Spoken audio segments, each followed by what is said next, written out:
Welcome,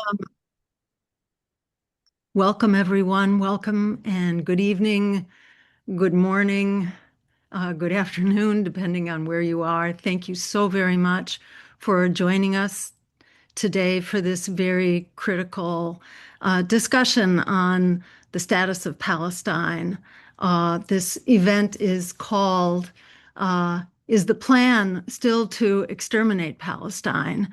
And in many ways, yes, that is the plan, but in other ways, the plan has enlarged from there. It's not only, Palestine, but it's the expansion of this genocidal assault from Gaza to the West Bank to Lebanon to Iran and so on. So it's a really critical time to be lifting up the voices of Palestinians to guide us as basically the compass for our action and for our values, and also for inspiration. The Palestinians who've been at this struggle, this absolutely life and death struggle, which has now become more even broader and is hitting home to so many people now in a personal way that it never did before.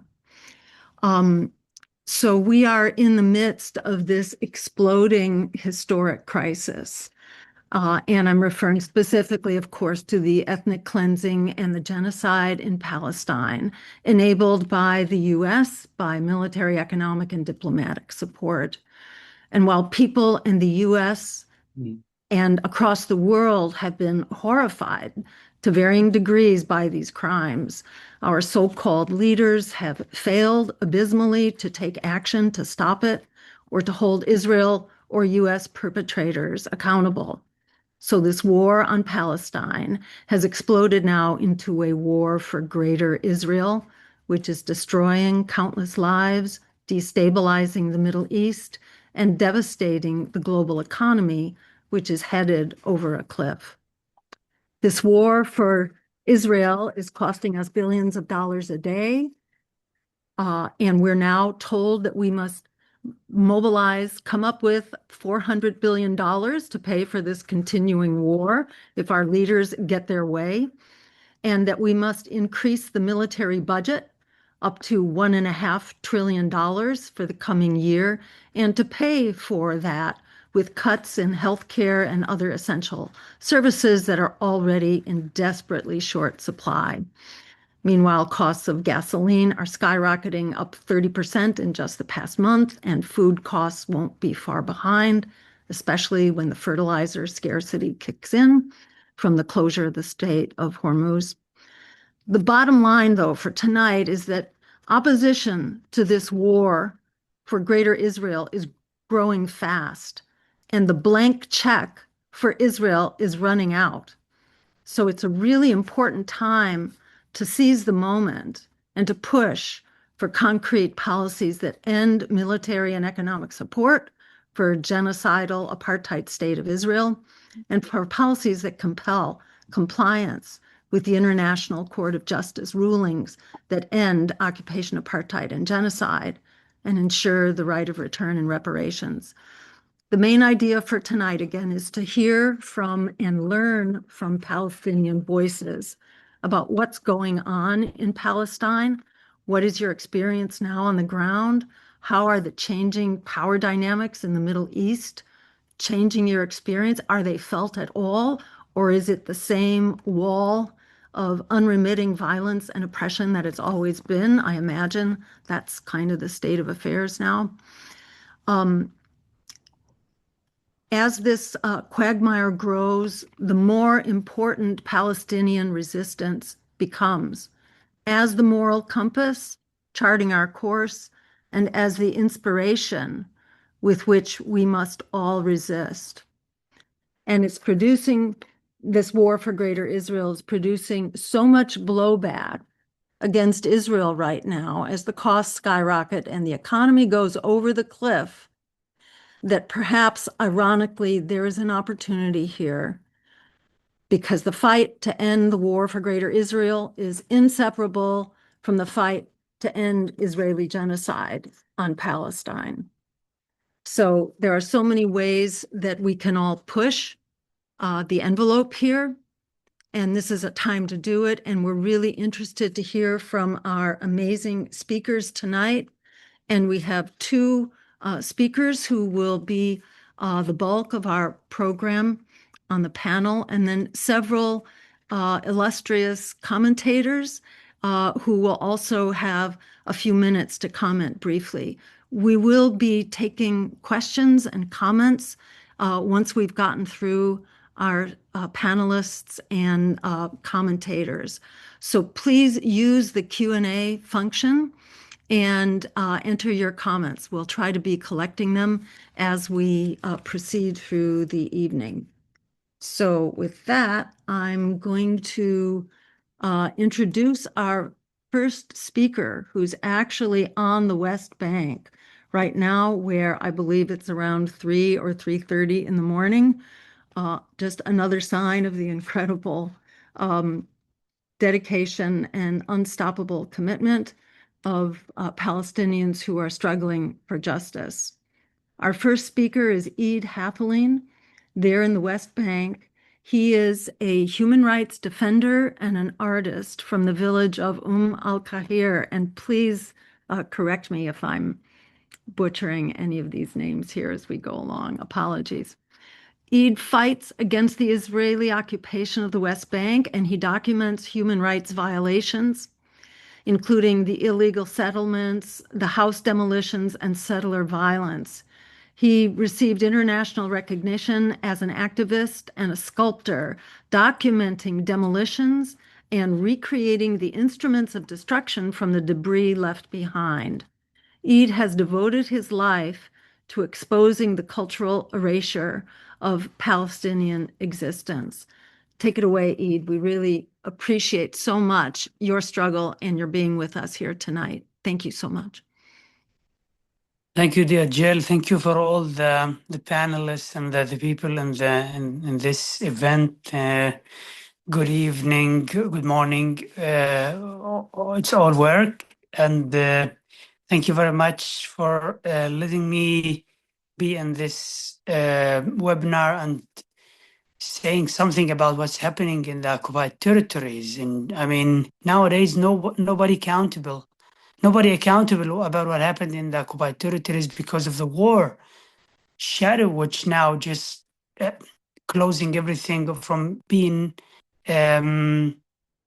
talking about, or what happening in the occupied territories is not on the headlines anymore after the war, which began just 1 month ago. And just we suffer from this war also because rockets also falling down nearby our place all the time, the sirens going all the time, and there is no protective shelter for Palestinians who live under the threat from settlers and from war, from rockets, and from the army aggression against us in the occupied territories.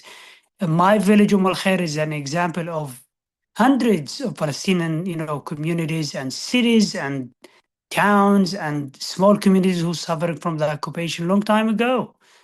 And in the time of war in Gaza, also the West Bank were under the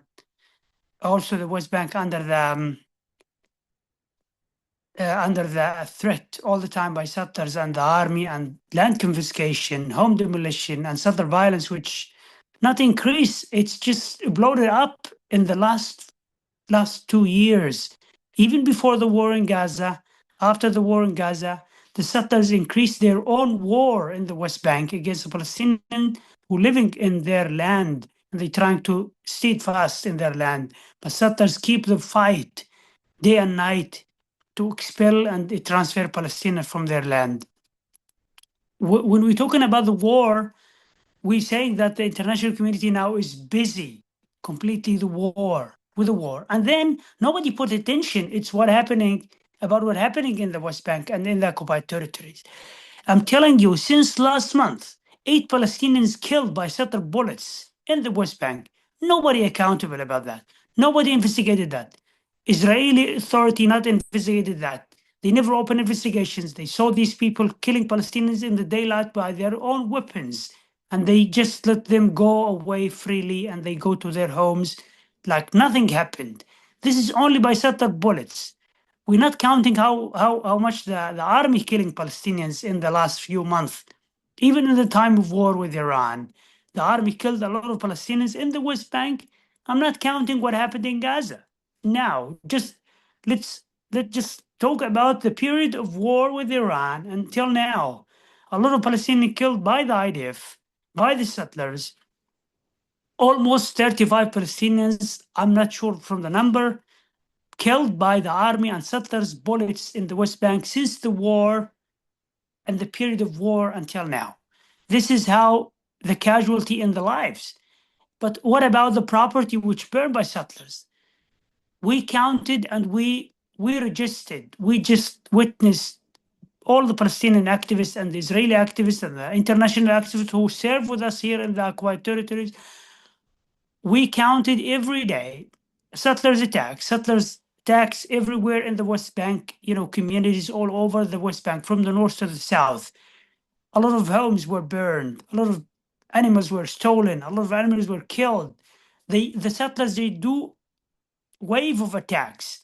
And the IDF know about that. The Israeli army know about that. The Israeli cops know about that. But they do nothing to stop them when it came to the Palestinian lives and Palestinian property were attacked and destroyed and burned completely. And they do nothing to stop them. Really, they do nothing to stop them. Even though in the last few months, we saw attacks against international activists and Israeli activists who serve in the first line. They were attacked by settlers, beaten in the daylight, and they are internationals. Imagine that. And they beaten so brutally by the settlers, and the army were looking and doing nothing to stop these attacks from happening while the soldiers stand nearby the settlers and settlers attacking these activists.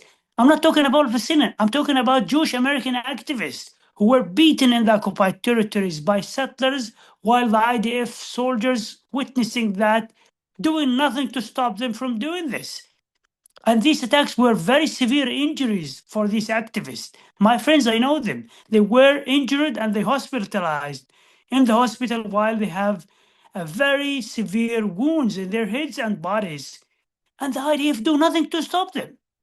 It's a very clear policy that, the army is complicit with the police, with settler violence, and they let them do that in the daylight, in the night, in the midnight, beating Palestinians, burn their homes, destruct their village, attack their cars while driving in the street for no reason, and they let them do that and they go free in these crimes. The other side of the chapter of the violence in the West Bank and the Cold War, I call it, in the West Bank, that they want to try to transfer Palestinians away from their land.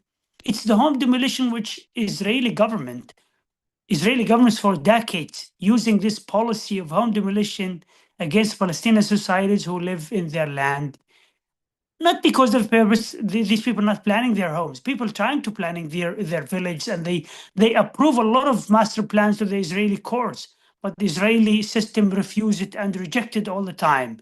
And in the second day, they came with a lot of bulldozers and they destroyed the whole village. And the reason why you're not planning your homes and you built illegally without permissions, but in the deep of this decision, it's to colonize the land and transfer the people away from their homes. Why that happened? I'm giving you a very, very live example for that. In the meantime, Israel government demolishing these Palestinian homes who live nearby. A few meters away, they legalize an outpost, and they support it with electricity infrastructures. In the same day, they built it in the night. In the other day in the morning, you saw this outpost is developing with streets and infrastructures and everybody. How come in a few meters nearby me, you legalize an outpost nearby my home and you issue a demolition orders against my house, which just a few meters from the settler outpost? Is that an apolitical act or it's just a transfer act? or it's illegal or not illegal. It's all about colonially and colonize the land from Palestinians and just evict them away from their land. This is all about what's happening in the West Bank is a transfer, a quiet transfer happening in Area C nowadays. And slowly nowadays, they're demolishing homes in Area B in a purpose just to squeeze the Palestinian cities in the West Bank and made them small cantons for millions of people living in there and took the whole land around.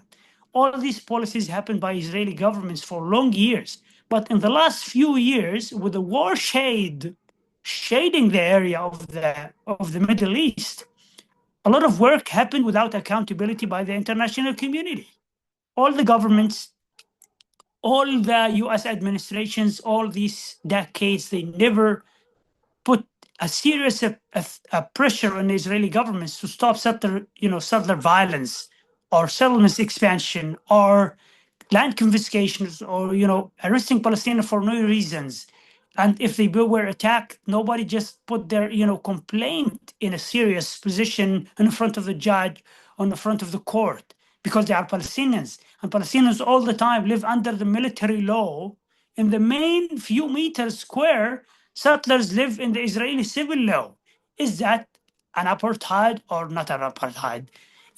All these questions never been answered by the international community, not from US administrations, all these, decades, not from the EU, not from the international community in general.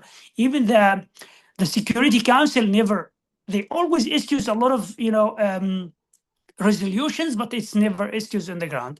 And this is in the major picture. This is what happened in the West Bank, in the occupied territories. And I tell you, in the time of war, settlers get all the advantage just to squeeze and kill Palestinians and forcibly transfer them, burn their homes, attack their village, and stole their animals. It's happened every day and night, and nobody stopped this, from happening.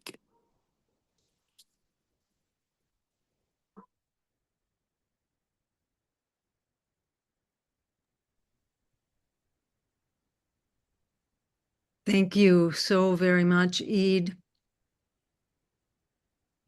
It's so staggering to hear that from you being there on the ground.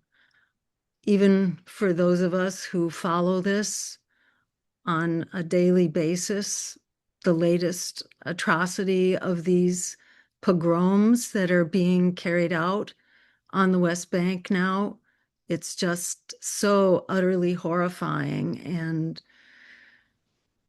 we're just so grateful that you continue to fight it and to educate us and to help us know, how to lift up your story so that we can struggle harder to shut down the continuing and expanding genocide, which we are paying for here in this country. This is happening about 80% on our dime. So it's utterly incredible and unacceptable that this is still going on. Thank you so very much. And we'll have some questions coming up later in the program. If you're able to stay on, we greatly appreciate it. Thank you so very much. Your story is so powerful. Our next speaker is Huwaida Araf, and I will just grab her bio here.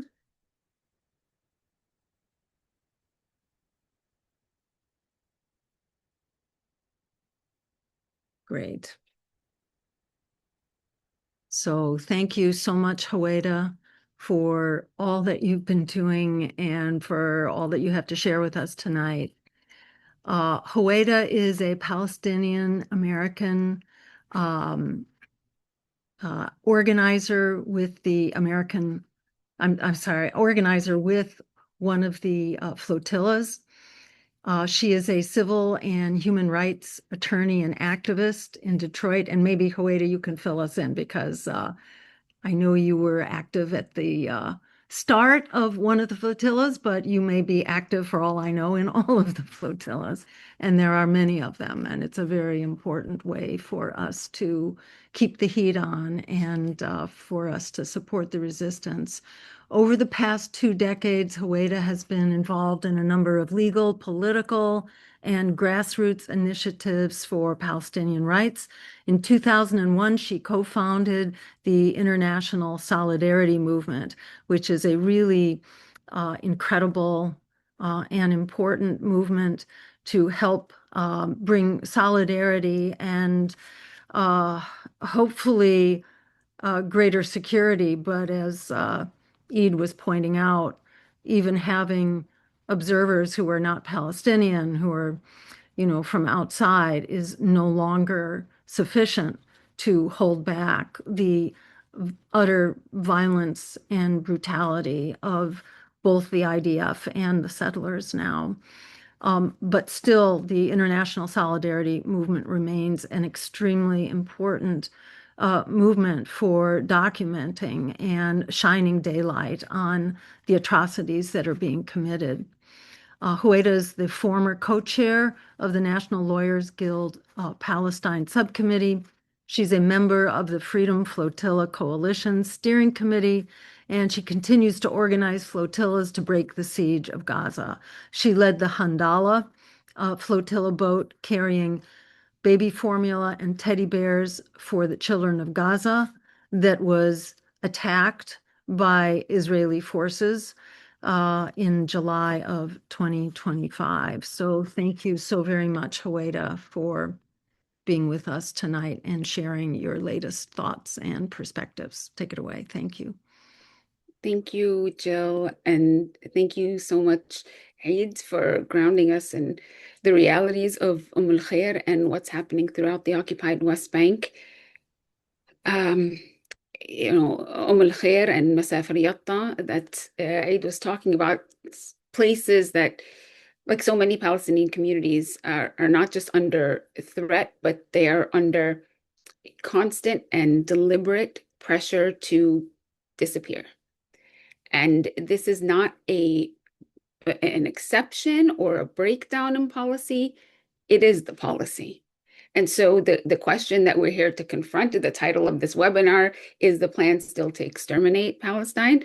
It's not rhetorical. It's a legal question. It's a historical question. And it is a factual and a moral question. So when we talk about exterminate, I mean, it is a big word. And when we say exterminate, we're not only talking about mass killing, though we witness that every day. And as Eid explained, it's in Gaza, we've seen masses, but we see ongoing, regular, deliberate, normalized killing also in the West Bank.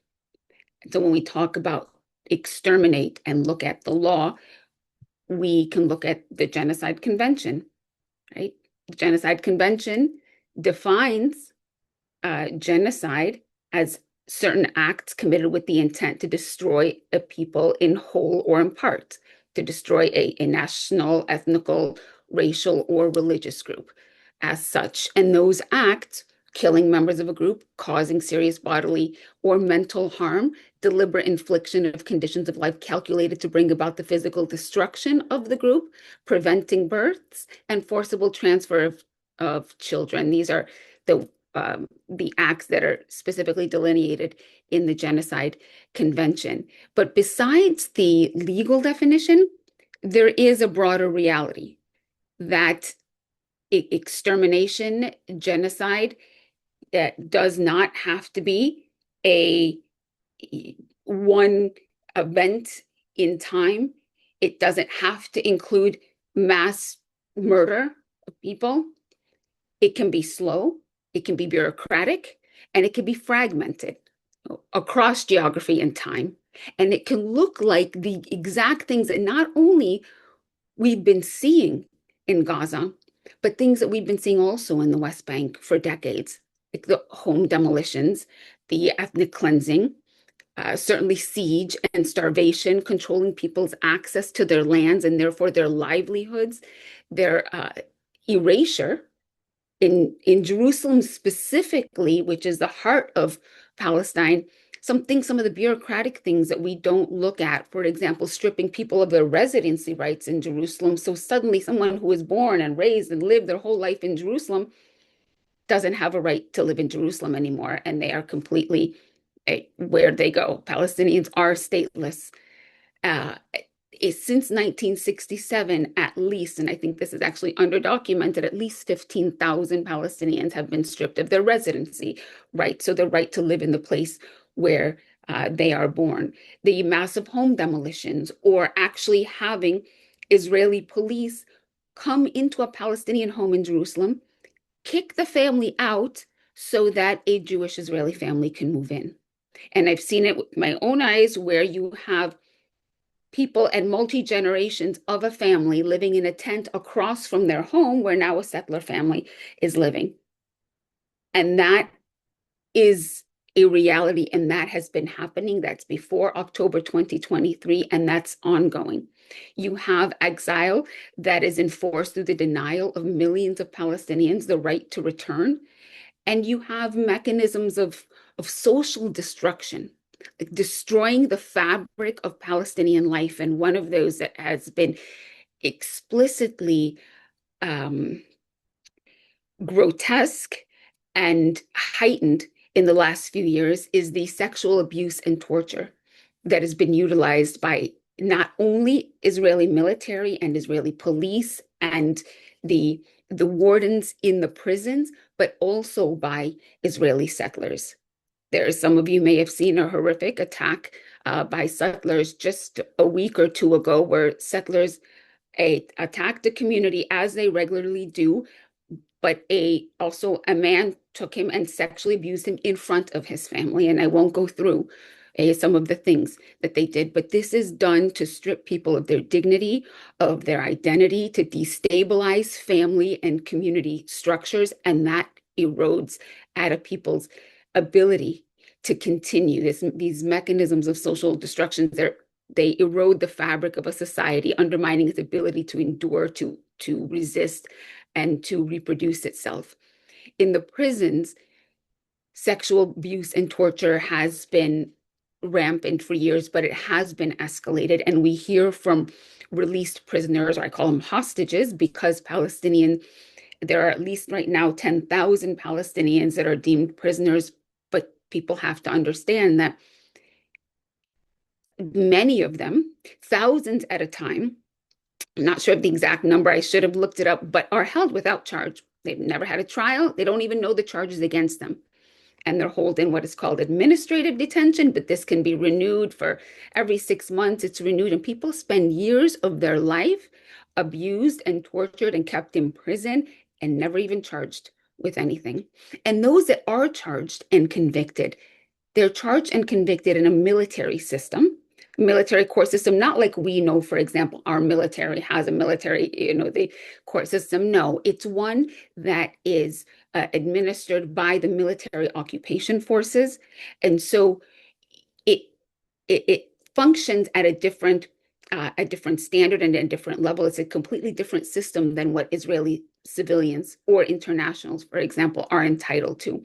Palestinians are subjected to military rule that lack basic safeguards of fair trial rights, or even protecting people's civil rights. So in this military system, for example, a 12-year-old child can be, and frequently is, the extent to which this happens is shocking, really, where children are dragged from their home in the middle of the night. They're woken at gunpoint by soldiers who have raided or broken into a home, woken children up at gunpoint, dragged them out of their homes, and take them in military jeeps. Their parents aren't allowed to come. They're not allowed to have an attorney, and they're abused on the way to the interrogation center. And then they are interrogated without a parent or an attorney, and they are abused and sleep deprived and threatened while they are interrogated, and usually forced to sign something they don't understand, which is then used in a military court, presented by a military prosecutor and presided over by a military judge.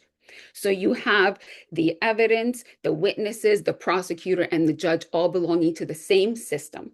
that is part of this regime that was established as a settler colonial project intended to replace the indigenous Palestinian population. And so this all contributes to this system of denying Palestinians not only their freedom, but their ability to continue existing as a people and as a society in their ancestral homeland. And so this is not new. It certainly, certain elements of it have been heightened and escalated in the last couple of years, but it is not new. The Palestinian Nakba of 1948, where 750,000 Palestinians were expelled, thousands were murdered, 500 villages destroyed, an entire society shattered. That was a process. It wasn't just a moment in time. It wasn't a single event. That is a process, and it's continuing. And don't take me, you can go and read, the writings of Israel's founding fathers that talk about establishing a homeland for the Jewish people as a settler colonial project. In fact, the words of David Ben-Gurion to his son, and you can look this up, he said, our demand was not for a Jewish state in Palestine, but for Palestine as a Jewish state. And so they talk openly about colonizing this land. And when you are a settler colonial project, in order to exceed, it needs to replace the indigenous population. And whatever of the population is not murdered or kicked out, they have to be dominated. And so Israel has to maintain that domination. So contrary to what many people, especially in this country, if we were subjected to like mainly mainstream media about the quote unquote conflict, we understand it as a dispute over territory at best, but usually Palestinians are violent ones that don't want to accept to live side by side with Jews. And even in the rhetoric of recognizing or talking about the possibility of a Palestinian state, is inaccurate to talk about what's happening as a conflict between two parties and it's over land. We have to understand that Israel was established as a settler colonial project, and it has continued this policies of trying to move out Palestinians, getting as much land as possible with as little Palestinians on it as possible. And that has taken place through some of the things that I mentioned: ongoing land confiscation, resource confiscation. So you have Palestinians that can't even get water because their underground water aquifers, of course, are dominated and have been annexed, stolen by Israel, and Israel sells water back to them when it wants to sell water back to them. If Palestinians try to create water wells, they're demolished. It's a system of complete domination, pushing Palestinians, either to leave or into smaller and smaller tracts of land. And that has happened through formal policies, but also letting settlers run rampant in the occupied West Bank and protecting them. The military and the Israeli regime protect these settlers who are lawless vigilantes. And they doesn't matter, the rage is against kind of Palestinians, but also, as we heard, internationals who try to document or stand in solidarity have also recently been attacked and pretty severely injured. And so it's a system where you have kind of the settlers, Israeli regime, and the Israeli court system that works in tandem to continue to deny Palestinians this ability to stay on their land, and that exists. And why this is happening is, yes, the escalation that we've seen is partially a result of having an extreme Israeli right-wing fanatic government, but it's also very much, I think, as Eid was trying to drill into us, the fact that nobody holds Israel accountable. Israel has not suffered consequences, sanctions, or anything for its policy. And of course, the United States, the main enabler, keeps the weapons flowing, right? Keeps the weapons flowing to Israel. And not only that, keeps protecting it at the international level. So you don't get any UN Security Council resolutions that could mandate that Israel stop these murderous settler colonial policies. And also other states kind of go along with it. So decades of these slow policies and always getting away with it, I say, has led us to a a time, a period now where, yeah, it's not only escalated to a genocide that is live streamed and that Israeli policymakers are not even ashamed to talk about wiping out Palestinians, every man, woman, and child, right? Holding an entire society uh, liable or accountable for the acts of a few, but also soldiers themselves that have been broadcasting on social media their acts because they think that they are justified. They are so used to dehumanizing Palestinians, they don't see them as humans. Right? So the things that they are doing to them, it's funny. To them, it's macho, it's funny, they don't see them as humans. And then they broadcast it on social media because, of course, either the world's going to support them and whoever doesn't matter because they're not going to be held accountable for it. And that level of impunity, of course, has enabled this genocide. And now there's not even, any pretext before over the years and with more, let's say, less fanatic Israeli governments, or what they kind of called the Labor Party when they have been in power. They've had similar policies, but always guised in this more diplomatic language and always presented as whatever policies they take that restrict Palestinian rights or violate Palestinian rights, always guised in this security context.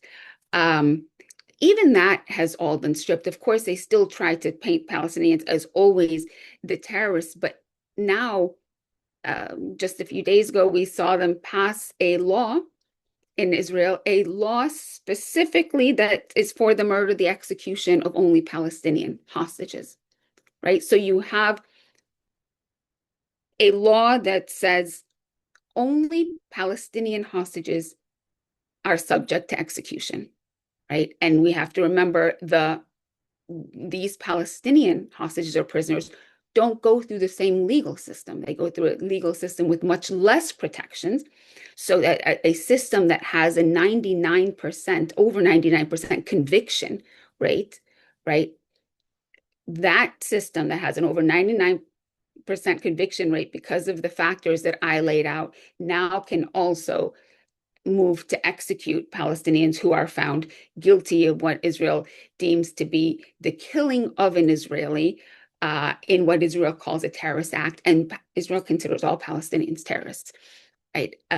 But they can just pass that into law and believe that racialized executions, ethnic killings like this made a part of the law is normal, and the world will accept it because the world should see the Palestinians aren't human and deserve this, or the world can't do anything about it because nobody can hold us accountable. And that's the kind of mentality that we have, and that as a lot of people have been saying or questioning, like, where is international law? Why is it not functioning? Why is it not working? As we've seen Israel not only do this, but attack, entities that should never be attacked, even in conditions of war. And I won't go into now whether Israel, quote unquote, has the right to defend itself, but the systematic attacks on schools, on hospitals, on ambulances, on healthcare workers, on journalists, all of this stuff, because Israel has continued to get away with it, we see the same things playing out, the same kinds of attacks kind of in Lebanon, the same kind of rhetorics, and also with the Trump and the attacks on Iran, blatantly, clearly, openly, unabashedly threatening and carrying out attacks on civilian infrastructure that are war crimes under international law. So we've been seeing this systematic attack on international law. And that is, I would argue, a threat to all of us. Yes, it's them over there now, and we should be concerned, I think, because we should be concerned about all of humanity. We should be concerned because we in the United States are funding it, are enabling war crimes and crimes against humanity. And we should be concerned because this kind of systematic destruction of any kind of protections of international law, so it's only, might is right, then nobody is safe. It's not the kind of world I want to pass on to my kids. And therefore, it is a threat to all of us, physically and morally. let me try to wrap up because I can go on. Two things were mentioned that I have been involved in, and I want to invite people to try to support or participate in whatever ways you can. One of them is the International Solidarity Movement. We founded that in 2001, and we founded that in order to support Palestinian popular resistance against ethnic cleansing, against the colonization, the occupation of their land. And it continues today with volunteers trying to stand in solidarity with Palestinians. Prior, when I lived in the occupied West Bank, we would organize together different actions and nonviolent protests, direct actions against the Israeli military. There's a lot less of that now because the violence is so extreme. People are just trying to survive on their land. But having internationals with Palestinians certainly sends a strong message to Palestinians that they're not alone, that they're being seen, they're being heard. Internationals can help document. Internationals end up, leaving, going back to their home countries where they can talk about what they've seen. Of course, it's difficult, it has been, to break through the mainstream media, but of all the other ways that we have now to spread the truth, internationals can help do that. And so we remain trying to call on volunteers to come. And of course, since we founded the International Solidarity Movement, there have been other projects and other organizations like it also calling for internationals to come and stand in solidarity. So if it's not the ISM, there are other ones. There's a Palestinian initiative called FEZA, and they're also calling for volunteers to come. There's been an international, forgetting the name of it, but like a civilian accompaniment in Palestine. There are a few of them. If you are able to travel to the occupied West Bank, we used to years ago be able to get into Gaza, but after Israel killed a couple of our colleagues in Gaza, they stopped letting internationals into Gaza and actually closed Gaza way before 2023, back since 2006, actually 2003, when they stopped letting internationals get in. And then in 2006, they imposed a criminal comprehensive closure blockade on all of Gaza that we've been trying to break for the last decade and a half. So if you can travel, it's not, as you heard, internationals are also being attacked, but believe me when I tell you, Palestinians are more concerned about international safety than their own, but you will.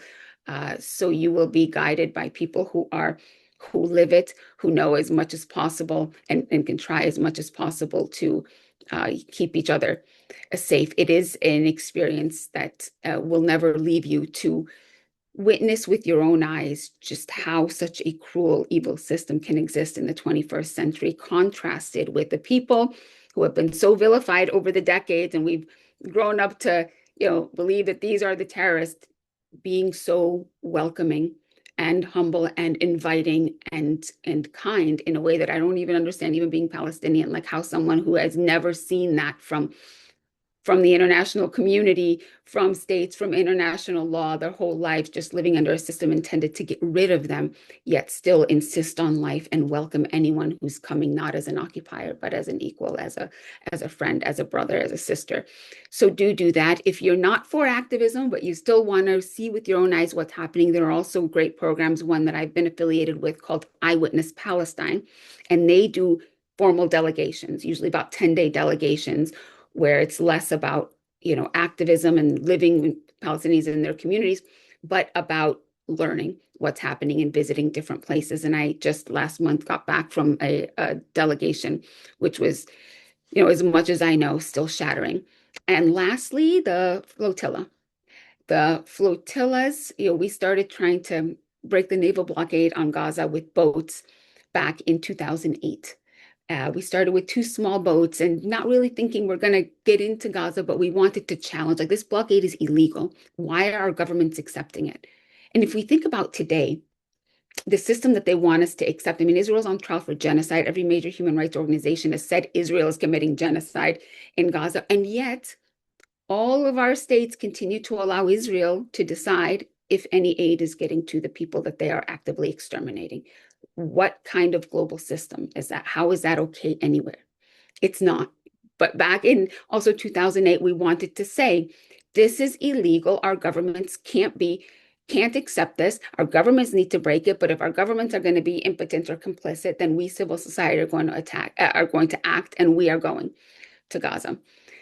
We are still trying to break that blockade. But what started as two small boats back in 2008 now is growing to what we're expecting to be about 100 boats and at least 1,000 or more civilians trying to go and again confront and break this blockade. So boats just left from Italy over the weekend, the first 20 boats, which are going to meet up with lots of other boats. Also, there's another launch from Barcelona on April 12th.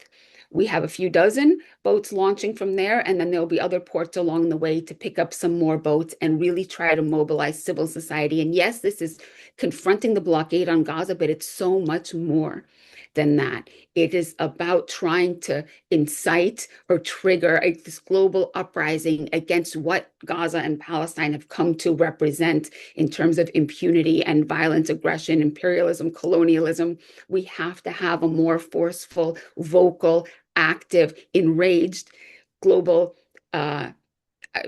global uprising against all of this. And so we need, because the situation has gotten more dangerous. Israel has last year bombed some of our boats. So I have no doubt that they will use more violence this time. As much. One more minute. Okay, as much support as possible in all ways possible, whether it's education, whether it is lobbying members of Congress, whether it's blocking ports and blocking weapons pipelines here in the United States, because we need to open Gaza and we also need to shut down the weapons pipelines that is causing all of this death and destruction. So please follow us. I'm with the Freedom Flotilla Coalition, but it's actually a few different flotilla groups putting this flotilla together. And if we can create this global uprising, we can let our leaders that are causing all of this death and destruction know that we are not accepting that this world that they want to create for us. Thank you so much. Thank you so much, Huwaida, for that very compelling discussion. And there's so much in there for all of us to be inspired by and to be working on, whether it's joining the Freedom Flotilla coalition, getting on a boat, whether it's educating, whether it's strikes, whether it's blockades, boycott, divestment, sanction, supporting candidates who are holding elected officials accountable, because if there is no challenge, then there is no accountability. As Frederick Douglass said, power concedes nothing without a demand. It never has and it never will. So there are just so many ways that we can all be a part of this movement. And thank you so much for all that you're doing. The flotillas have been such an inspiration. And in fact, just connecting some of the dots here, the flotillas were really, I think, what initially motivated the unions in Palestine, in Italy, the Italian unions, and then also other unions around the Mediterranean, and then also in the Nordic countries. Many of the unions involved in loading ships actually began to strike. And in Italy, this has really reached critical mass, where the unions had 2 days in September, and then before that as well, where they had actually a national strike. And it really has changed the position of the Italian government. The Italian government is right-wing and fascist, but because the people of Italy and the unions in particular have been really just so courageous in standing up and risking their jobs, their lives, their freedom to be a part of this. Italy recently was one of the first countries to basically refuse to allow the U.S. and Israel to use their airspace and their land and their bases. And we need to multiply that, so that many countries are denying their support for carrying out war, and not only the war in Iran, but also the war on Gaza. And as we begin to get some movement with Iran, the war in Iran really hitting home and hitting very personally on people's budgets and what they're paying for gas, and people can't look away. The pain is it's much broader. Not only is is the genocide being intensified in Gaza and the West Bank, but it's being generalized, as Huwaida was describing. It's the model of Gaza that's now being applied in Lebanon and to some extent in Iran as well. So, it's a moment of consequences right now, and the potential for this uprising that Huwaida was referencing, this uprising. We have reason to be inspired, and we have reason to struggle now. Our own personal lives are at stake now. It's not only our sense of humanity and brotherly concern. It's that we're all very much at risk, not to mention the potential for Israel or the United States to actually use a nuclear weapon now, and in this exploding quagmire in Iran. So there's so much for us to do, and thank you so much. If you can be sure, Huwaida, that your various projects are linked in the chat, if you can just be sure to put that in the chat again so people can help support these incredibly powerful ways to mobilize. I'm going to introduce our commentators in just a moment, but first I want to just give a round of thank yous to the many people who have made this possible tonight. And that includes Bob Suberi, who's here, I think, from Italy, actually, as we speak. And Bob originally came up with the idea. Bob himself has been, I don't know if it's to the West Bank or to Gaza, but Bob has witnessed this, and he's also been on the flotillas as well. So thank you so much, Bob, for suggesting this discussion and kicking it off. Thank you to Don, Fitz, and Bob for being our overall coordinators tonight. Also to Barbara Chicario, and correct me, Barbara, if I'm butchering your last name. Okay, great, I got it right. All right, Barbara, who's doing some of the behind the scenes work and our timing. Our Zoom master, Chris.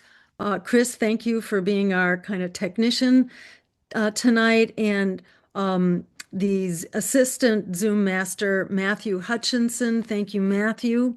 And then with that, I'm going to introduce our first commentator, Haig Hovhannes, who we're very fortunate to have with us tonight. And our commentators are each going to speak for, I think it's about 2 minutes, but they all have really important things to say. Haig is here representing the Green Party Peace Action Committee, which has been so important, I think, in educating the Greens and educating our candidates also to raise these issues politically and to drive them into public discussion. And I can't thank Haig enough for all the work that he's done to help us be, a force for justice on this issue as well. So go ahead, Haig, give us a few minutes of your thoughts here. Thank you. Thanks, Jill. I'd just like to elaborate somewhat on your own comments linking together the elements of this unfortunately dramatically expanding conflict. What began as a military campaign in Gaza is no longer a contained conflict. It has become something larger and more consequential, a regional war that is reshaping strategic relations across the Middle East. The destruction of Gaza introduced a new Israeli strategic model. Gaza was not just the first battlefield of a wider war, it has become a template. Mm-hmm. The pattern of military operations there, large-scale destruction of the built environment, the displacement of civilian populations, and the creation of buffer zones indicates a shift in strategic logic. Instead of episodic operations designed to restore deterrence, we see the development of a model for persistent territorial control through systematic destruction. Application of this model is already visible in discussions of expanded security zones in the West Bank, in the shaping of a deep defensive belt against Hezbollah in southern Lebanon, and in strikes and incursions in Syria. The Gaza destruction has functioned as a proof of concept, a demonstration of how space can be controlled not by stability, but by rendering it uninhabitable and fragmented.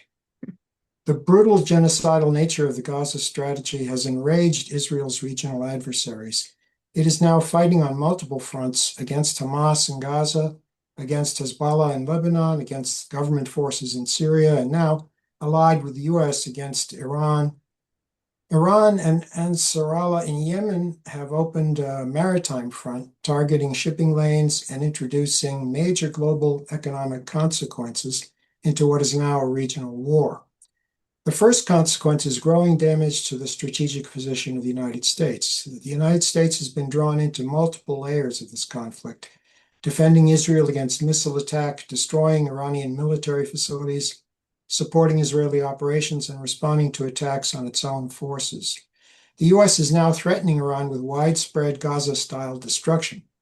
This involvement carries broader costs. It strains relationships with regional partners, creates global economic risks, and creates openings for rival powers to present themselves as alternatives to US leadership. Dave, you have 1 more minute. The second consequence is the erosion of Israeli military capability. Israel's military doctrine has historically depended on speed, concentration of force, and decisive outcomes, but this conflict is imposing a different reality: prolonged multi-front attrition. In Gaza, operations are extended and resource intensive. In Lebanon, exchanges with Hezbollah are escalating into sustained high-intensity conflict. Across all fronts, Israel must maintain constant readiness against rocket, missile, and drone attacks. This creates cumulative strain on personnel, munitions, air defense systems, and on the broader structure of the force.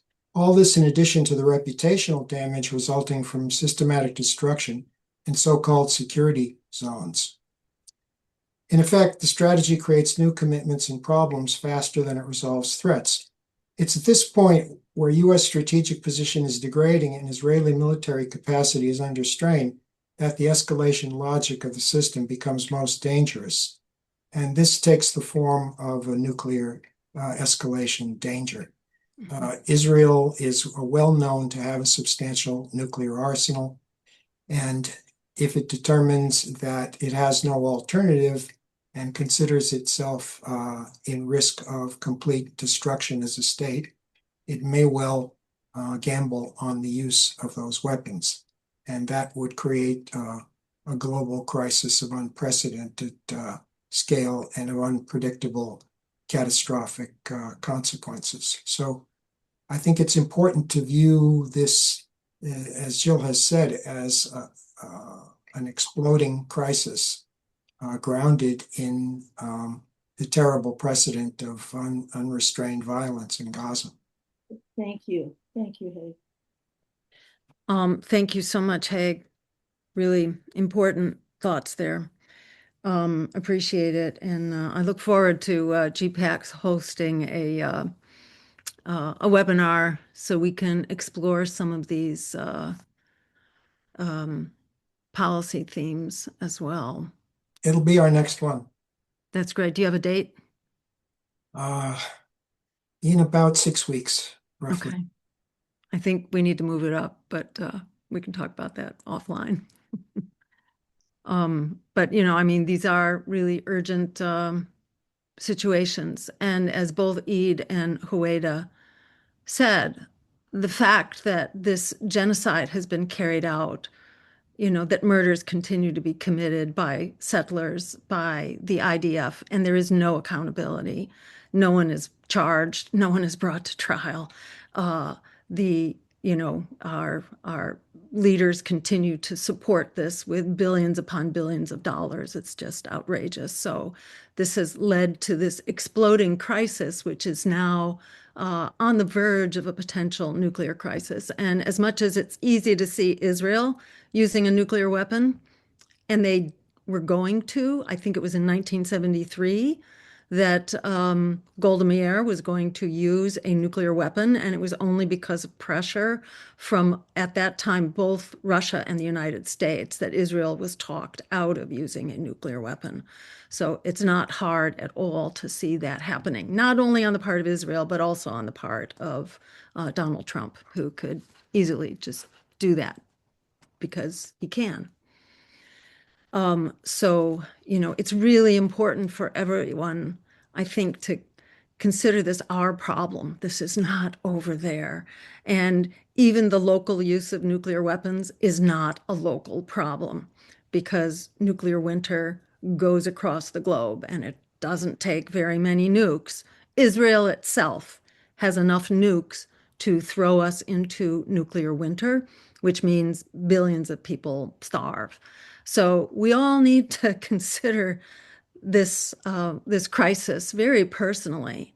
And, it's like this is where we go when we allow a genocide to be committed without, with impunity, without accountability.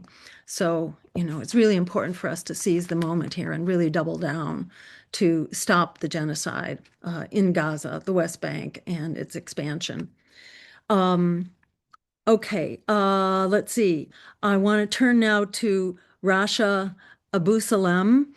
And Rasha is, her parents were both exiled in the Nakba in 1948 and came to the United States. Rasha has been very active in relief work on the ground with actually providing the means of support to desperate communities, both in Europe, in the Middle East, and I'm sure there's more here. Feel free to add to that, but I'll let you take it from there. Thank you so much, Rasha, for joining us tonight. Sure. Hi. Hi, everyone. Thank you so much. First, Eid, thank you so much for being with us. I can't imagine the risk that you're taking, and it's a real risk. So thank you so much. And Huwaida, I can't see you anymore, but hello. I think we might have met at some point in a conference. Hi. And thank you, Jill, and everyone else for allowing me to speak. So yes, I am a humanitarian aid worker. I went to Gaza for 2 weeks just this past December. I was the humanitarian aid advisor for a US-based medical NGO, so I did ground assessment for them in Gaza throughout North, Central, South. I visited some of the remaining hospitals, field clinics, and camps throughout the region. And throughout my stay, there were several takeaways for me. And one of the major conversations that people were having with me over there, especially because I'm fluent in Arabic, so it was easy for them once they knew I spoke Arabic and I'm Palestinian. It was that kind of intimate conversations that they would have with me is whether or not they should stay or leave. At the time in December, there was that rumor that Rafah might be opening, and they would ask me, Rasha, should we stay? Should we go? And I would absolutely refuse to give my advice because that's not my place to say. But what I would talk to them about is the reality of each decision, what it might look like for them. And many would say, Israel says they will do so and so. Meanwhile, they know they can't really trust in anything Israel says. But again, that desperation is a major driving force behind people's emotions and actions. And the people in Gaza, and this is again another conversation we would have, they knew they were being experimented on. They knew they were the guinea pigs of not just the region, but of the world. Everything from population control, collective punishment, mass expulsion and killings, to military weapons and surveillance technology. They knew it was being tested on them.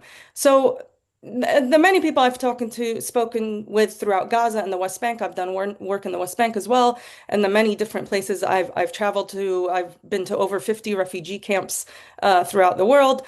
And one of them, and it's almost verbatim that people ask me this, why aren't governments stopping this? Or why aren't governments doing anything? And especially when they know I'm American, that's really the major one because everyone recognizes the role of the US. So, the problem is we speak of laws expecting the lawless to adhere to them, which in turn makes us incredibly frustrated and disheartened. And we speak using logic and conversations with those that are actually illogical. So what we end up doing is we implore the oppressors to listen to this moral compass that they simply don't recognize. So when it comes to specifically to Zionists, they do not see the blatant irony of their actions of what happened to their ancestors in the past and Nazi Germany and some of of the absolute identical actions that they are taking now with the Palestinians. So for decades, Israel, Zionists, and AIPAC were successful in manipulating traditional news media. But what Israel did not really account for during since these past 2, 3 years is social media and the campus solidarity movements. That was something that they just simply did not account for. So even though the tide has very much turned against Zionism, Israel, what I can only describe as an injured wild rabid animal that's been cornered and will lash out and do whatever it takes to survive. And what Israel's Holocaust in Gaza has done has made international law and the UN obsolete. This is unfortunately, and I used to be a volunteer for the Red Cross to present about their international humanitarian law. The past 2 years, I've actually declined to do so because I find it irrelevant. I find it actually it's a joke, and it's embarrassing that I sit there and teach about IHL when the main questions are, look what's happening. Every single international law Israel has broken repeatedly, along with the US. So it makes us question, what is the point of all these standards and policies if it doesn't really apply when it's most needed and hold anyone who commits these atrocities accountable? So now with the regional attacks, especially with Iran, what we are currently seeing is this push-pull play out where one side ramps up and the other one backs down, or a tit for tat that we're seeing. But what's important for us to remember is that the end game is not the end of the aggressive genocide in Gaza or the expansion of this greater Israel.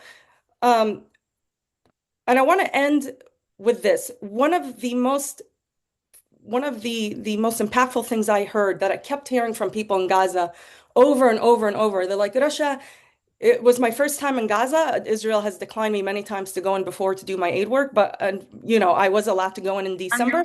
So everyone would tell me, Russia, you came during this hell. We wish you would have come to see it before. It was heaven. And they would say this verbatim, all of them, different conversations. It was heaven. Janni, Janni, Janni. That's all they kept saying over and over. And at times, I'd have to stop and have a conversation and tell them, you do realize they're having you beg for what was before, which was still oppression. It was still occupation. It was still apartheid. But this is what Israel has done. It makes you beg for the scraps and makes you be thankful for the scraps. So for me, when we talk about ceasefire and ending the genocide, I really want to remind everyone, and I have to remind myself as well, over and over, that there is really no true justice in this situation unless the Israeli apartheid ends, the Israeli occupation ends, and Zionism takes its last breath. So, yeah. Thank you so much, Rasha. Really well said. And that's certainly I think, a take home for us all. We really need to harness this moment of incredible crisis. And if we can join forces here in all the ways that have been referenced tonight, we have a potential like we've never had before, because this genocide is generalizing, and it's coming home to roost for all of us in one way or another that we've never experienced before. So absolutely, and I couldn't agree with you more. We need to be really motivated to shut it down, and that is to shut down the genocide and to do what it takes to shut it down, because the people of the world, support this. We have the numbers to do it. When that vote took place in the United Nations a year ago, last September, it was 90% of nations that supported this. It's just the Security Council that is very corrupted out of it. But, the people of the world are absolutely horrified by what's happening and the price that we're all being told we have to pay for it right now. So, this is an ironic moment of, an opportunity to really seize the moment here. Thank you so very much. So we're going to turn now to Zaki Baruti, and Zaki is the leader of a political party that I don't, here it is. Okay, the President General of the Universal African Peoples Organization. And Zaki has been out front in the fight for justice, for racial justice and economic justice here in the US and globally, and has just been, a fearless leader all along. And thank you so much, Zaki, for joining us tonight. First of all, thank you for hosting the program. And let me just salute everyone that has been on before myself. I am the President General of the Universal African Peoples Organization, and I use that title in the spirit of the Honorable Marcus Messiah Garvey, who led one of the largest Black movements here in the United States. I also, very quickly, I was part of, from the Black perspective, African community perspective, part of what was called a worldwide African anti-Zionist movement that was supported by the Libyan leader, Muammar Gaddafi, which I got an opportunity to meet. And then let me just say, Jill, what you're saying, this is a moment unprecedented. And that's in my lifetime of 79 years and being very involved in a lot of different issues facing Black people as well as poor people. To me, what after all that said, and let me salute the people firsthand, Eid, stay strong. My prayers, and I know everybody's prayers is with you and the liberation of the Palestinians. Huwaida, you touched my heart on a number of levels, but it all boils down. And as each of the speakers were speaking, it took me about what's happening to me, took me historically to what's happening to the Palestinians, to the African experience here in America, with the creation of a settler state called the United States. And the bottom line, because I've been on a number of protests, and I always say, though, especially in terms of trying to seize a little power, is that we got to seize power. The righteous people have to seize power, or we have to consistently do as we're doing, protesting, which may help also weaken, those in power who are doing the wicked things. And it's real wicked. And also, Jill, when you made mention of nuclear war, just ironically, that came across my mind a couple of days in terms of the potentiality out of this madness ran by a mad, crazy leader of the United States who, of course, can put us all in danger and is putting us in danger. But what do we must do? Okay, what we must do, a couple of things that I believe that we have to do real quick. We have to begin to identify his buddies, the billionaires, and begin to target some of their economic interests as a fight back. Also, as a fight back, we have to identify every politically AIPAC endorsed candidate and expose them publicly. And then also we need to have a series of rallies to build international protests against what is taking place. So those are just a couple quick ideas. Sorry, I don't have much more time. But anyway, a great program. We got a lot of work ahead of us, and we will have liberation in our lifetime. Victory to the people, the oppressed people. All right. Thank you so much, Zaki. Inspirational as always. And yeah, I'd say we need a no kings protest that also is no genocide. It doesn't do us any good to have no kings unless we're also, ending empire, imperialism, and genocide. Let's have some demands here and not just like a feel-good gathering. And we have one more commentator, and then we're going to try to turn to some questions. So be sure to put your questions in the Q&A function, which you should be able to see in the bottom of your Zoom screen. So we're going to hear last but not least from Bob Suberi, whose idea it was to hold this discussion tonight. So coming to us, I think from Italy, where it's also probably about 3 or 4 in the morning right now. Take it away, Bob. Thank you so much for joining us. Yeah, can you hear me? Yeah, okay. Thank you, Jill. Thank you, Dawn. Actually, Dawn had more to do with this program than I did. It was great to see Rasha as well. We met one time, I think, in Colombia. Um, it's also, I just want to, I don't really have anything to add. The conversation was complete. I just want to add kind of a personal note. I've had the opportunity of working alongside Huwaida and also with Eid. I've spent a lot of time with Eid in his village of al-Khair over the past 5-6 years. Seen firsthand what's happening there, what's happening in Mazafar Yatta and throughout the West Bank. Lived for months in al-Khair, which is surrounded on all sides by the settlement of Carmel and under constant harassment and attack.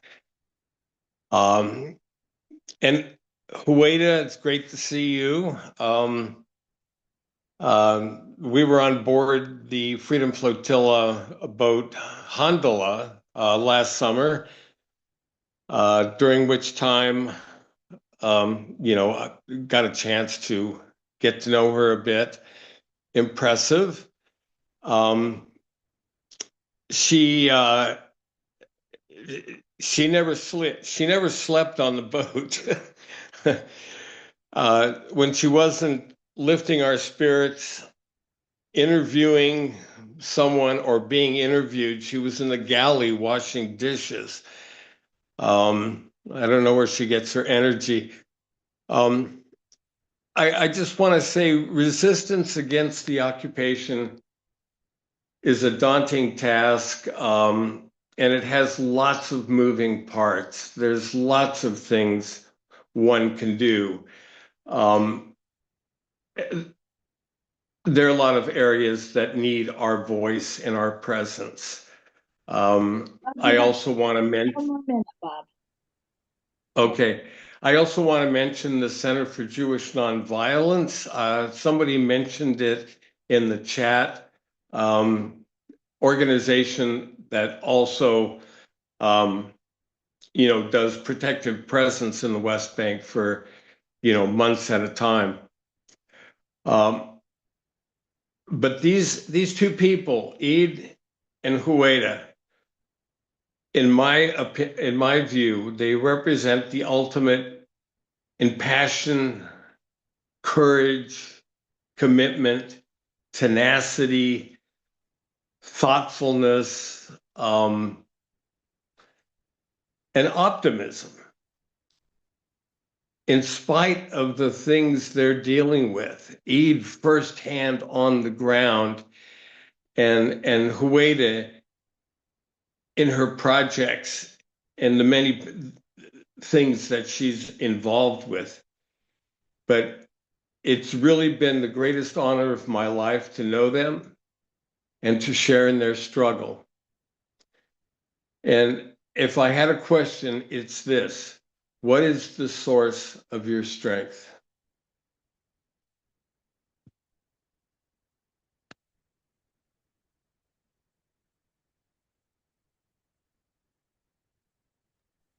Well, maybe that's our first question for the evening. And Huwaida, do you want to respond? And Bob, thank you for your really compelling and heartfelt comments. Thank you so much. We're really grateful for all you've done and that you made this happen tonight.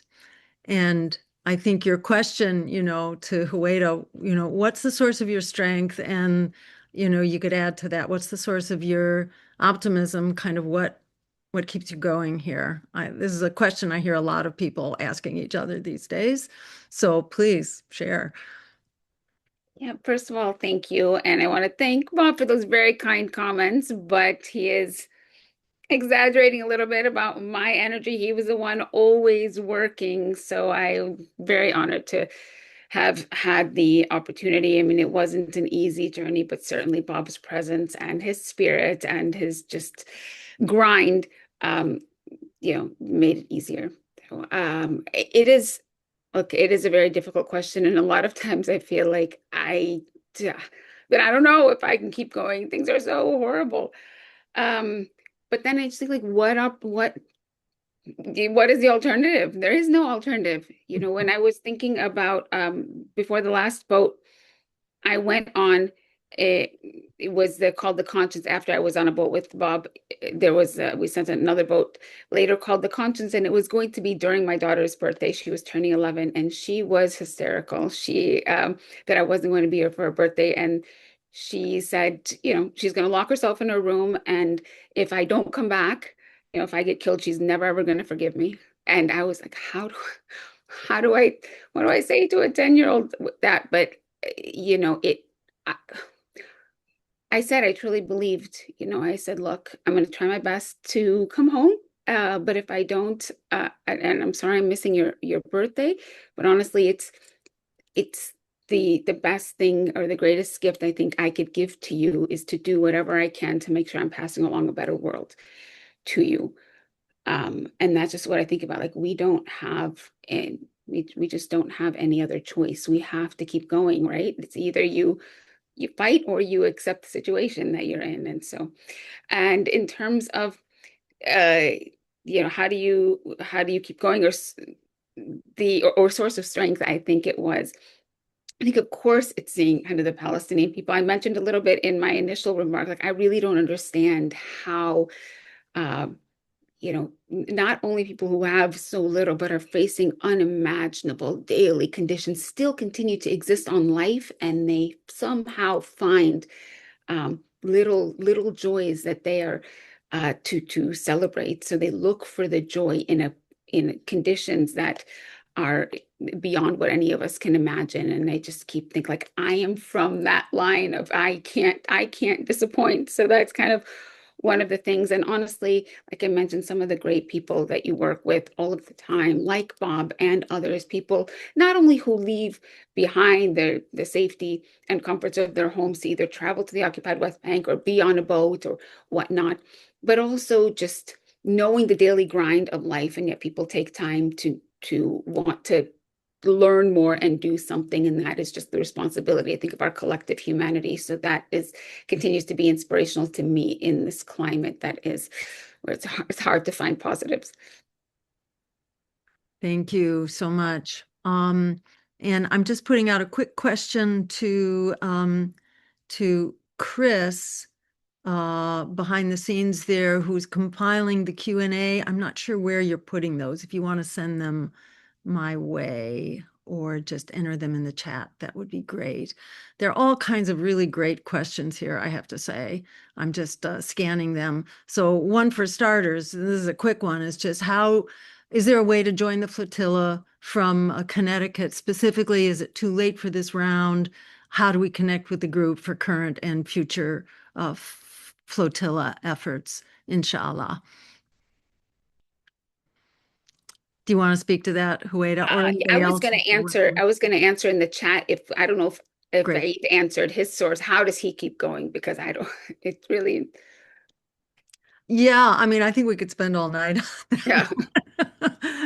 And maybe we'll come back to that after we do some of the others. But you know, I think okay. So I can either answer in the chat or say really briefly. It is really, really late, but I'm going to put our website again in response to one of the questions in the chat or the application, and people can still apply. We will have it on file if something opens up, if the flotilla is delayed, maybe. So it doesn't hurt to apply, even though there's very little chance that right now we'll be able to kind of vet you and have you where you need to be in time. So I'll put that there. But I've always said, and I truly mean it, that the strength of the flotilla is not the people on the boats. I mean, that's great, but without the land support, people raising hell on land, you know, calling members of Congress every day, protesting, occupying, shutting down, as Jill, you talked about, shutting down Italy or whatever you can do on land to demand that those boats get through, Israel stand down. Our government can make Israel stand down. And yes, you know, for the safety and security of people on board, but that's not all. Also because, as I tried to emphasize over and over again, Israel has no right to control Gaza. So we are going to Gaza to break the blockade because the blockade is illegal. So our governments need to be doing what they can to uphold international law, which seems obviously crazy with knowing the history of the United States and what they're doing now in Iran. But our demand has to be that Palestinian people have a right to be free. We're not going to deliver aid. Yes, we will carry some, of course, but it's not what Gaza needs, and Gaza needs more than anything the right to be free. So whatever you can do here on land will be extremely, extremely critical to the success of the flotilla. I would say more than, being another body on the flotillas. So, I think that was the extent of the question. I'll put the websites again. Thank you. Reading through a lot of the questions in the chat, a lot of people, really want to know, what can we do and what else can we do? And I would love to toss this to Eid on the question of, what are your thoughts from on the West Bank? What would you, in your heart of hearts, like to see people doing? And also on the question of, like, how do people on the West Bank, how do people on the receiving end here, bearing the brunt of this, how do you manage to get up and fight another day? And do you want to connect that to your work as an artist and as a sculptor? So would love any of your thoughts on any of that. Yeah, thank you.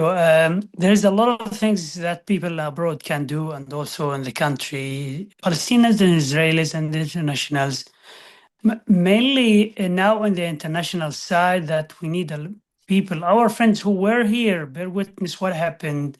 They can talk to their, representative, which sometimes help to suspend the Israeli, plans to demolish homes, to confiscate land, to impose what Sutter doing every day and night. We need a lot of messages to go to the Congress. We need a lot of messages to go to the State Department, because the U.S. Embassy in Jerusalem, they have a team who following on the ground what's happening by Sutter violence, but they do nothing to stop them from doing that. There is a legal team who work on the ground, but they do nothing to stop them. But we need a lot of messages to go there, because we know it's could help. I know it's not that enough, but U.S. Embassy, which we floated with a lot of messages from their constituents, the Congress, the State Department, all these three sources should be notified every day by messages from their constituents and people. Hey, what happened there? You focusing. You always say we need to solve the problem in the West Bank. We need to stop the annexation all the time. But you should focus. There is a lot of violence. There is a lot of casualty in the West Bank and in Gaza. You should focus on that. This is always I ask, and this is always my request from my friends who visiting here, delegations who visit here. I tell them, dear friends, you should focus to send messages to your representative, to the Congress, to the U.S. Embassy, and also to the State Department. This is very important. This is in the international side, and in what we can do to just put it every day on their tables. Guys, it's happening. The killing and the ethnic cleansing, the forcible transfer is happening in the West Bank, and always you get reports about that, but you're not doing enough for stopping this.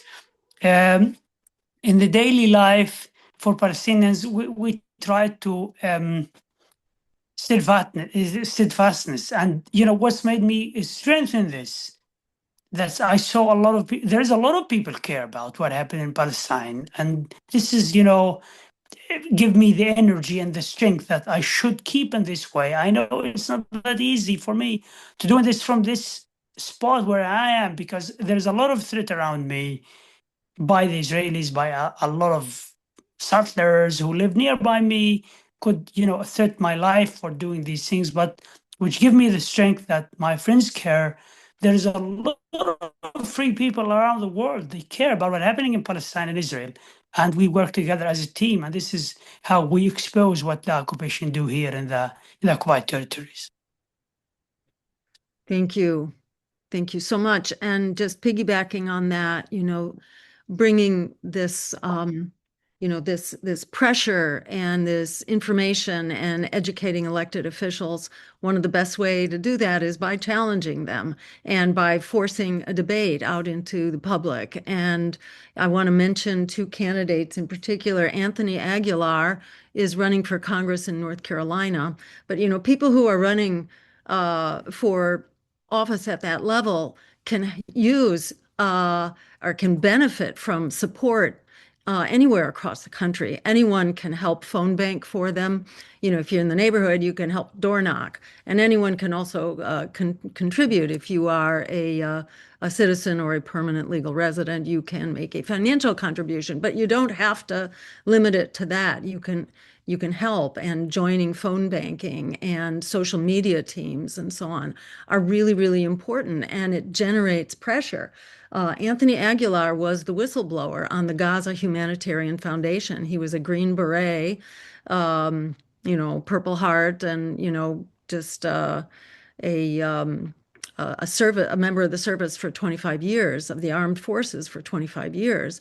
And he then, when he retired, he went to help provide relief, he thought, in Gaza. And he discovered that the Gaza Humanitarian Foundation was really a scam that was being used to basically assassinate starving Palestinians. And he blew the whistle, and, at great risk to himself, because he was there at the time and it was very difficult for him to get out. And now he is, he's running, and he was arrested disrupting a congressional hearing. Another form of protest that really gets the word out. I'll mention in that regard also Brian McGinnis, who's running also in North Carolina for Congress. And Brian was the Marine veteran who also spoke out at a hearing, basically saying no one wants to die for Israel. He was at a Senate hearing on military preparedness, and he stood up and said, listen, I don't care about this preparation. No one wants to die for Israel, and you're asking people to die for Israel right now. And he was then assaulted by the security guards, and actually had his arm broken right there, before the cameras, by a U.S. senator who was sort of flexing his muscles to show how he could silence a protester.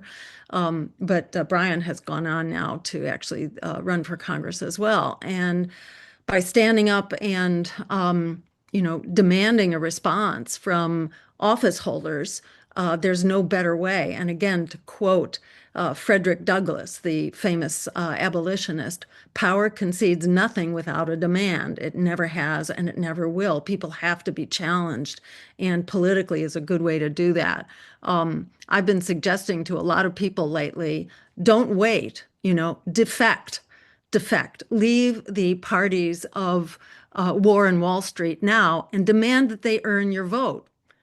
Don't wait till the election. Demand that they run candidates who are going to earn your vote by opposing genocide, by taking a stand against this $1.5 trillion war budget that they're trying to force down our throats now. And how are they going to do that? By cutting healthcare and housing and education and all the other essentials that we need. It's absolutely, it's a great climate to be challenging power. And I'd say flip the paradigm on its head. Don't think about, taking votes away from genocidal parties.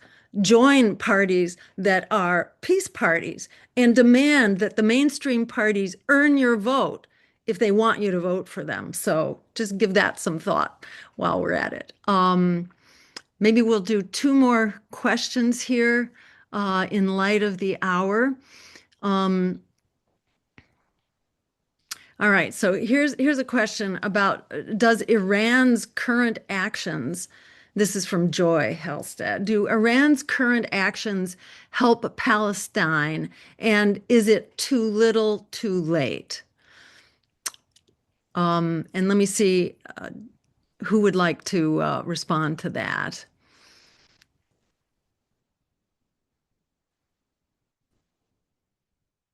I'm glad to jump in. Or Haig, do you want to comment? Yeah, I think one thing that hasn't received enough attention is that Iran wants a complete cessation of the regional war, which includes Lebanon, which includes Gaza, which includes the West Bank.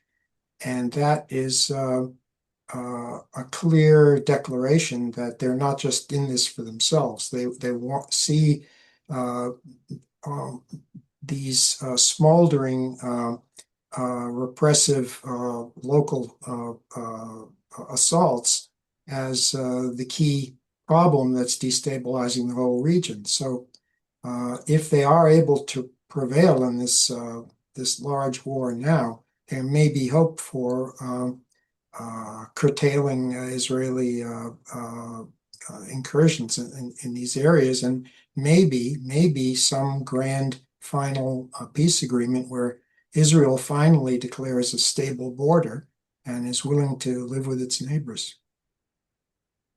There was a quote circulating. I'm trying to remember. Oh, you know who said this? The Haaretz journalist, the guy who's always, ranting about genocide, a renowned Israeli journalist and one of the few who really stands up to fight genocide. He is recently quoted as saying, Israel needs to understand that they need to become, a totally different law-abiding, international law-abiding Israel, or there will be no Israel at all. And that's what I think people are saying now, or I'm hearing at any rate, so many people saying this now, that Israel needs to step up to the plate and abide by the rulings of the International Court of Justice. And what were those rulings? No occupation, end the occupation, end the apartheid state, end the genocide, and comply with international law, which would be a very different world. You also had, I don't know if people are familiar with, what's his name? The academic, formerly military guy who used to be the chief of staff for Colin Powell when Colin Powell was Secretary of State. Highly respected, kind of peace promoting military authority. And he's been saying that he was pressed in a conversation with Katie Halper, who people may be familiar with, a wonderful anti-Zionist journalist. He was pressed in an interview with Katie Halper, what can we do? How can we rein in Israel? And what he said was, instead of sending the paratroopers and the ground troops into Iran, we need to be sending them into Israel to the nuclear power plant and taking Israel's nukes. And at the same time, instructing Israel that those weapons that it depends on, it has only 2 days worth of many kinds of weapons. It only has 3 days worth of others and 4 days. There are weapons that constantly need to be turned over for Israel, that we just stop them. We stop them altogether until Israel has complied with international law. So, Jill, I'm sorry. yeah, Do you mind if I jump in? please do. Yes, Just to give thank my you. 2 cents on that. Great. Sorry. No, I'd love to hear it. I want to answer from a Palestinian perspective and also from an American and aid worker perspective when it comes to that question on whether it's Iran or any type of other sovereign state that is reacting, and is it really, for the Palestinians or not? I think it's a really convoluted situation, but I think it's as a Palestinian watching my people for decades get genocided and ethnically cleansed and oppressed and occupied. I think what we're part of the conversation that we're not having honest feedback and conversations about is the responsibility of the Arab and predominantly Muslim or Middle Eastern nations. For decades, they sat by and watched what was happening to the Palestinians, knowing fully well that it would expand, and only then would they react. Now, I understand that the diplomatic situation is a little more complicated than that, but what I get from the people that I communicate with and interact with in the field is, why aren't the countries reacting? Why isn't, when it comes specifically to the Middle East, aside from the US and Europe, you get, why isn't Egypt doing this? Why isn't Jordan? I get asked this question all the time from people within the camps and people outside of the camps, because they think I have this answer that I don't. But I always want to tell people that the people of a country are one thing, but the governments are another. They are two very separate groups of people that we are talking about. I think a lot of times when it comes to, let's say specifically Iran or Jordan or Saudi Arabia or the UAE, they've watched a genocide, an open genocide, a Holocaust live streamed for the past 2.5 years, and nobody reacted. Practically nobody reacted. Not in a way that we would have assumed. Of course, when a country's sovereignty is attacked, then they're bound to react. So, when we talk about, is this serving the Palestinians? I want to remind people to actually talk to the Palestinians and hear what their experiences are. It's very easy for us from the outside to give our opinions. And we talk more in facts and in historical recollection, and this happened, and this peace process and this war, but this is not reality. Honestly, practically none of that matters when you're in the field. I'm going to be really honest and frank about it. None of that matters. What matters is that people are dying, they're getting killed, they're being starved. A lot of international laws are being broken. So to me, when we're asking about, is Iran now reacting going to actually make a difference? Unless it absolutely ends the genocide right then and there, and then actually proceeds to end the oppression and occupation. Okay, that's a silver lining. But at this point, the Middle Eastern countries will have to have a lot to answer for at some point. So Very powerful. Thank you. Thank you for that. And let me just see, Eid, do you have anything to add to that question? And also to what Rasha just mentioned, what are you hearing on the West Bank about, the role of the Gulf countries and Egypt and the other Arab nations? Is that a subject of discussion at all? Do you have thoughts about that? We are very, very upset from them since the time of the genocide in Gaza, because they do nothing in that time, and always they just put Gaza aside. Always they try to just focus on Iran and what happened there. And now it's come to them, and now everybody pay the price. Like the Palestinians pay the price of being bombed and bombarded day and night, and sirens go all over the Gulf countries, and everybody in the Middle East now feeling the depressed and the siege we're going on the Palestinians in Gaza or the West Bank. And nowadays everybody feeling the price of war that everybody pay all around the world, not just in Iran or in Gaza or in the West Bank. Now they feel it. And we hope so that they done from this conflict very sooner as they can, and then the international community can, now we should focus in Gaza and what happened in the West Bank, because we just forgot that for a long time ago before where it's happened to the Palestinians. But nowadays, the war with Iran just exposed what happened in the Middle East. Absolutely. Thank you. And as we close out, would you share with us, Eid, one of your sculpture projects, just as another way, as another inroad into this, catastrophe and how we cope with it and how we come together around our humanity? Can you describe one of your sculpture projects that, as I understand, is built out of the rubble and the, the elements of what has been destroyed? How do you build it back? If you would feel okay sharing some of that with us. Yeah, thank you. I mean, the idea was just there is a lot of rubbles going around here, and also my own house, my own studio were demolished by Israeli government just 2 years ago, and then I found myself just working in the field without a shelter that I can do.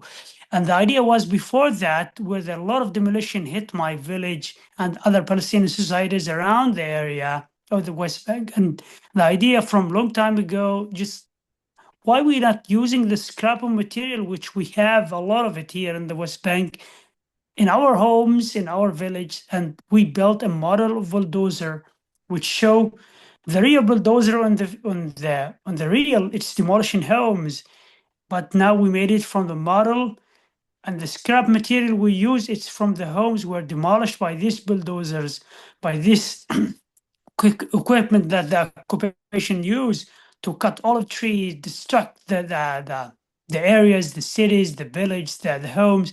And the idea was to put the idea in a simple, small model we put on the exhibitions all around the world. That from this one, the small one, we made the small one from the destruction of the big one, and we try to show a message to the world. We're trying to show it from a different angle that people can focus on the work we do on the ground. Sometimes our work is very simple, even witnessing or documenting what the occupation do by cameras, but sometimes we do this small work to expose what happening on the ground by a simple idea that people read it in the words which written nearby the model itself. That's the idea. Thank you. Thank you so very much. We really appreciate. I hope we can see photos of your sculpture. Yeah, it's you can see it online. It's Eid's workshop online. You can find it on Google, and then you Googleize that, and you find every detail about it on the internet. Yes. Wonderful. All right, great. Well, on that humane note, I want to, unless anybody has any last really urgent comment from our panelists or commentators. All right. Speak now or hold your peace until the next webinar. And again, a big thank you to our speakers, Huwaida, to Eid, Rasha, Haig, Bob, Zaki, and Don. Thank you for organizing this. Likewise to you, Bob, and thank you, Barbara, and Chris and Matt for the work behind the scenes, and thank you to everyone for coming out tonight. We will make the video available, spread it around, and above all, share these stories that we've been lifting up tonight. There's nothing more compelling than your experience on the ground, Eid and Rasha and Huwaida. It's actually mind-boggling to just try to wrap our heads around what you experience and witness by the day, and your grace and your humanity under fire is absolutely inspirational and is a lot of what keeps many of us going. So thank you for enabling us all to come together and shut down this genocide and move on to a world that works for all of us. Thank you so very much. Thank you all, and good night. Thank you very much. Thank you. Thank you so much. Thank you.